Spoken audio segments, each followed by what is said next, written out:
వయస్సు పెరిగిన బుద్ధి తెలియని మతిహీనుడితను చూసేందుకు బాగానే కనిపిస్తున్నా మతిస్థిమితం లేని అభాగ్యుడు. ఆదరించేవాళ్లు లేక రోడ్లపై అనామకుల్లా అనాథల్లా తిరుగుతున్న ఇటువంటి దీనులకు దారిచూపేదెవరు? సమాజ ఆదరణకు నోచుకోక ఇలా వీధుల్లోనే వీళ్ల జీవితాలు తెల్లారిపోవాలా?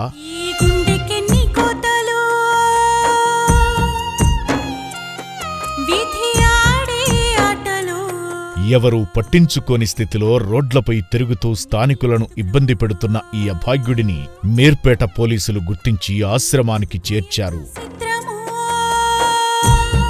నా పేరు భాస్కర్, PC 4719 మీర్పేట PS. ఈరోజు మధ్యాహ్నం టైంలో నాకు 100 కాల్ రావడం జరిగింది. మీర్పేట ఎక్స్టోర్ లో అన్నోన్ పర్సన్ ఉన్నాడని ఒక పర్సన్ కాల్ చేసి వెళ్ళడం జరిగింది. మా సార్ వాళ్ళకి ఇన్ఫార్మ్ చేసి మా సార్ వాళ్ళు ఇక్కడ అమ్మానాశ్రమానికి నితిన్ ఎస్ఐ గారు ఫోన్ చేసి మాట్లాడడం జరిగింది. అమ్మానాశ్రమం వాళ్ళు మా సార్కి ఒకేసారి తీసుకురావని చెప్తే మేము ఇక్కడ తీసుకురావడం జరిగింది సార్. వచ్చిన వెంటనే ఆశ్రమంలోని హాస్పిటల్కు తీసుకువెళ్లగా వైద్య పరీక్షలు చేసే సమయంలోనూ చిన్నపిల్లాడిలా ఇబ్బంది పెట్టాడు.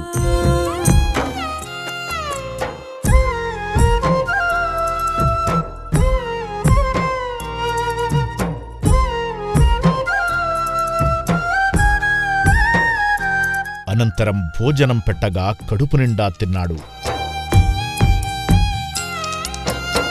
ప్రస్తుతానికి అమ్మానాన్న అనాథ ఆశ్రమంలో ఉన్న ఈ అభాగ్యుడి పేరు కూడా తెలియదు. ఎర్రగడ్డ హాస్పిటల్కు తీసుకువెళ్లి చికిత్స అందించడం జరుగుతుంది. ఈ వీడియో చూస్తున్నవారు దిక్కులేని స్థితిలో ఆశ్రమానికి చేరిన ఈ అభాగ్యుడి కుటుంబ సభ్యులెవరైనా ఉంటే ఆశ్రమానికి వచ్చి తీసుకువెళ్లండి.